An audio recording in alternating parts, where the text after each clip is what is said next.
जय श्री कृष्ण दोस्तों। आज हम आपके लिए कार्तिक माह के महात्म्य का 33वां अध्याय लेकर प्रस्तुत हैं। दया कर, दृष्टि कर, हृदय में भक्ति भाव उपजाओ। 33वां अध्याय सुनाऊं, कृपा दृष्टि बरसाओ। सूत जी ने कहा, इस प्रकार अपनी अत्यंत प्रिय सत्यभामा को यह कथा सुनाकर भगवान श्री कृष्ण संध्या उपासना करने चले के लिए माता के घर में गए। यह कार्तिक मास का व्रत भगवान विष्णु को अति प्रिय है तथा भक्ति प्रदान करने वाला है।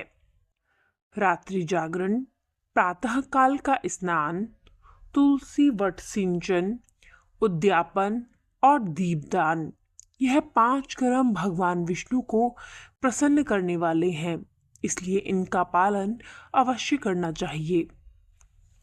ऋषि बोले, भगवान विष्णु को प्रिय, अधिक फल की प्राप्ति कराने वाले, शरीर के प्रत्येक अंग को प्रसन्न करने वाले कार्तिक महात्म्य आपने हमें बताया। यह मोक्ष की कामना करने वालों अथवा भोग की इच्छा रखने वाले मनुष्यों को यह व्रत अवश्य ही करना चाहिए। इसके अतिरिक्त हम आपसे एक बात पूछना चाहते हैं कि यदि कार्तिक मास का व्रत करने वाला मनुष्य किसी संकट में फंस जाए, तो वह किसी वन में हो या व्रती किसी रोग से ग्रस्त हो जाए, तो उस मनुष्य को कार्तिक व्रत को किस प्रकार करना चाहिए? क्योंकि कार्तिक व्रत भगवान विष्णु को अत्यंत प्रिय है और इसे करने से मुक्ति एवं भक्ति प्राप्त होती है, इसलिए इसे छोड़ना नहीं चाहिए। श्री सूत जी ने इसका उत्तर देते हुए कहा, यदि कार्तिक का व्रत करने वाला मनुष्य किसी संकट में फंस जाए, तो वह हिम्मत करके भगवान शंकर या भगवान विष्णु के मंदिर में जो भी पास हो उसमें जाकर रात्रि जागरण करे। यदि व्रती घने वन में फंस जाए, तो फिर पीपल के वृक्ष के नीचे या तुलसी के वन में जाकर जागरण करे। भगवान विष्णु की प्रतिमा के सामने बैठकर विष्णु जी का कीर्तन करे। ऐसा करने से सहस्त्रों गायों के दान के समान फल की प्राप्ति होती है। जो मनुष्य विष्णु जी के कीर्तन में बाजा बजाता है, उसे वाजपेयी यज्ञ के समान फल की प्राप्ति होती है। और हरि कीर्तन में नृत्य करने वाले मनुष्यों को सभी तीर्थों में स्नान करने का फल प्राप्त होता है। किसी संकट के समय या रोगी हो जाने और जल न मिल पाने की स्थिति में केवल भगवान विष्णु के नाम मात्र के मार्जन ही कर लें। यदि उद्यापन न कर सकें, तो व्रत की पूर्ति के लिए केवल ब्राह्मणों के प्रसन्न होने के कारण विष्णु जी प्रसन्न रहते हैं। यदि मनुष्य दीप दान करने में असमर्थ है, तो दूसरे की दीप की वायु आदि से भली भांति रक्षा करे। यदि तुलसी का पौधा समीप ना हो, तो वैष्णव ब्राह्मण की ही पूजा कर ले, क्योंकि भगवान विष्णु सदैव अपने भक्तों के समीप रहते हैं। इन सब के ना होने पर कार्तिक का व्रत करने वाला मनुष्य ब्राह्मण, गौ, पीपल और वट वृक्ष की श्रद्धा पूर्वक सेवा करे। शौनक आदि ऋषि बोले, अपने गौ तथा ब्राह्मणों के समान पीपल और वट वृक्षों को बताया है, और सभी वृक्षों में पीपल तथा वट वृक्ष को ही श्रेष्ठ कहा है। इसका कारण बतलाइए। सूत जी बोले, पीपल भगवान विष्णु का और वट भगवान शंकर का स्वरूप है। पलाश ब्रह्मा जी के अंश से उत्पन्न हुआ है। जो कार्तिक मास में उसके पत्तल में भोजन करता है, वह भगवान विष्णु के लोक में जाता है। जो इन वृक्षों की पूजा, सेवा एवं दर्शन करते हैं, उसके सभी पाप नष्ट हो जाते हैं।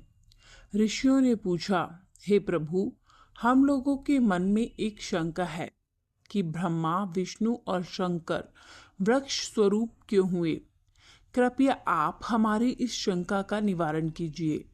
सूत जी बोले, प्राचीन काल में भगवान शिव तथा माता पार्वती विहार कर रहे थे।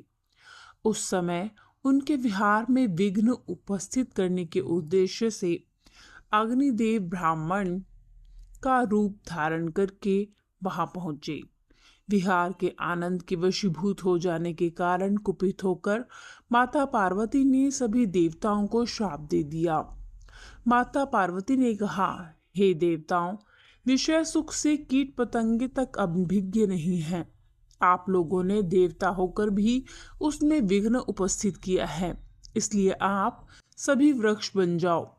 सूत जी बोले, इस प्रकार कुपित पार्वती जी के श्राप के कारण समस्त देवता वृक्ष बन गए। यही कारण है कि भगवान विष्णु पीपल और शिव जी वट वृक्ष हो गए। इसलिए भगवान विष्णु का शनिदेव के साथ योग होने के कारण केवल शनिवार को ही पीपल को छूना चाहिए, अन्य किसी भी दिन पीपल को नहीं छूना चाहिए। इस प्रकार कार्तिक माह के महात्म्य का 33वां अध्याय संपन्न हुआ। जय श्री हरि। अध्याय 34। सूत जी ने ऋषियों से कहा, प्रसंग बखान 34वें अध्याय पर दया करो भगवान। ऋषियों ने पूछा, हे सूत जी, पीपल के वृक्ष की शनिवार के अलावा सप्ताह के शेष दिनों में पूजा क्यों नहीं की जाती?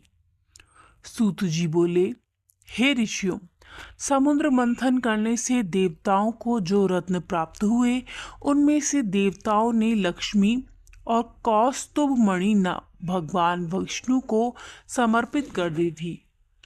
जब भगवान विष्णु लक्ष्मी जी से विवाह करने के लिए तैयार हुए तो लक्ष्मी जी बोली, हे प्रभु, जब तक मेरी बड़ी बहन का विवाह नहीं हो जाता तब तक मैं छोटी बहन आपसे किस प्रकार विवाह कर सकती हूँ। इसलिए आप पहले मेरी बड़ी बहन का विवाह करा दें, उसके बाद आप मुझसे विवाह कीजिए। यह नियम है जो प्राचीन काल से चला आ रहा है। सूत जी ने कहा, लक्ष्मी जी के मुख से ऐसे वचन सुनकर भगवान विष्णु ने लक्ष्मी जी की बड़ी बहन का विवाह उद्यालक ऋषि के साथ संपन्न करा दिया। लक्ष्मी जी की बड़ी बहन अलक्ष्मी जी बड़ी कुरूप थीं। उसका मुख बड़ा, दांत चमकते हुए, उसकी देह श्रद्धा की भांति नेत्र बड़े बड़े और बाल रूखे थे। भगवान विष्णु द्वारा आग्रह किए जाने पर ऋषि उद्दालक उससे विवाह करके उसे वेद मंत्रों की ध्वनि से गुंजाते हुए अपने आश्रम ले आए। वेद ध्वनि से गुंजित हवन के पवित्र धुएं से सुगंधित उस ऋषि के सुंदर आश्रम को देखकर अलक्ष्मी को बहुत दुख हुआ। वह महर्षि उद्दालक से बोली, चूंकि इस आश्रम में वेद ध्वनि गूंज रही है, इसलिए यह स्थान मेरे रहने योग्य नहीं है, इसलिए आप मुझे यहाँ से अन्यत्र ले चलिए। उसकी बात सुनकर महर्षि उद्दालक बोले, तुम यहाँ क्यों नहीं रह सकती और तुम्हारे रहने योग्य अन्य कौन सा स्थान है, वह भी मुझे बतलाओ। अलक्ष्मी बोले, जिस स्थान पर वेद की ध्वनि होती हो, अतिथियों का आदर सत्कार किया जाता हो, यज्ञ आदि होते हों, ऐसे स्थान पर मैं नहीं रह सकती। जिस स्थान पर पति पत्नी आपस में प्रेम से रहते हों, पितरों के निमित्त यज्ञ होते हों, देवताओं की पूजा होती हो, उस स्थान पर भी मैं नहीं रह सकती। जिस स्थान पर वेदों की ध्वनि न हो, अतिथियों का आदर सत्कार न होता हो, यज्ञ न होते हों, पति पत्नी आपस में कलेश करते हों, पूज्य विद्यों, सत्पुरुषों तथा मित्रों का अनादर होता हो, वहाँ दुराचारी, चोर, परगामी स्त्री मनुष्य निवास करते हों, जिस स्थान पर गायों की हत्या की जाती हो, मद्यपान, ब्रह्म हत्या आदि पाप होते हों, ऐसे स्थानों पर मैं प्रसन्नता पूर्वक निवास करती हूँ। सूत जी बोले। आलक्ष्मी के मुंह से इस प्रकार के वचन सुनकर उद्यालक का मन खिन्न हो गया। वह इस बात को सुनकर मौन हो गए। थोड़ी देर बाद वे बोले कि ठीक है, मैं तुम्हारे लिए ऐसा स्थान ढूंढ दूंगा। जब तक मैं तुम्हारे लिए ऐसा स्थान ना ढूंढ लूं, तब तक तुम इसी पीपल के नीचे चुपचाप बैठे रहना। महर्षि उद्यालक उस पीपल के वृक्ष के नीचे बैठाकर उसके रहने योग्य स्थान की खोज में निकल पड़े। परंतु जब बहुत समय तक प्रतीक्षा करने पर भी वे वापस नहीं लौटे, तो अलक्ष्मी विलाप करने लगी। जब वैकुंठ में बैठी अलक्ष्मी ने अपनी बहन अलक्ष्मी का विलाप सुना, तो वे व्याकुल हो गई। वे दुखी होकर भगवान विष्णु से बोली, हे प्रभु, मेरी बड़ी बहन पति द्वारा त्यागे जाने पर अत्यंत दुखी है। यदि मैं आपकी प्रिय पत्नी हूँ, तो आप उसे आश्वासन देने के लिए उसके पास चलिए। लक्ष्मी जी की प्रार्थना पर भगवान विष्णु लक्ष्मी जी सहित उस पीपल वृक्ष के पास गए जहां अलक्ष्मी बैठकर विलाप कर रही थी। उसको आश्वासन देते हुए भगवान विष्णु बोले, हे अलक्ष्मी, तुम इसी पीपल के वृक्ष की जड़ में सदैव के लिए निवास करो, क्योंकि इसकी उत्पत्ति मेरे ही अंश से हुई है। इसमें सदैव मेरा ही निवास रहता है। प्रत्येक वर्ष गृहस्थ लोग तुम्हारी पूजा करेंगे और उन्हीं के घर में तुम्हारी छोटी बहन का वास होगा। स्त्रियों को तुम्हारी पूजा विभिन्न उपहारों से करनी चाहिए। मनुष्यों को पुष्प, धूप, दीप, गंध आदि से तुम्हारी पूजा करनी चाहिए। तभी तुम्हारी छोटी बहन लक्ष्मी उन पर प्रसन्न होगी।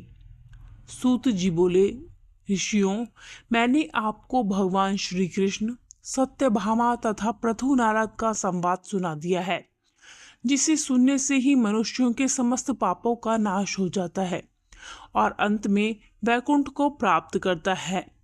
यदि अब भी आप लोग कुछ पूछना चाहते हैं तो अवश्य पूछिए, मैं उसे अवश्य कहूँगा।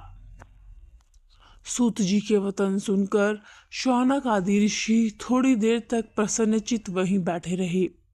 तत्पश्चात वे लोग बद्री नारायण जी के दर्शन हेतु चल दिए। जो मनुष्य इस कथा को सुनता या सुनाता है, उसे इस संसार में समस्त सुख प्राप्त होते हैं। इस प्रकार कार्तिक माह के महात्म्य का 34वां अध्याय संपन्न हुआ। जय श्री हरि, जय श्री हरि। धन्यवाद।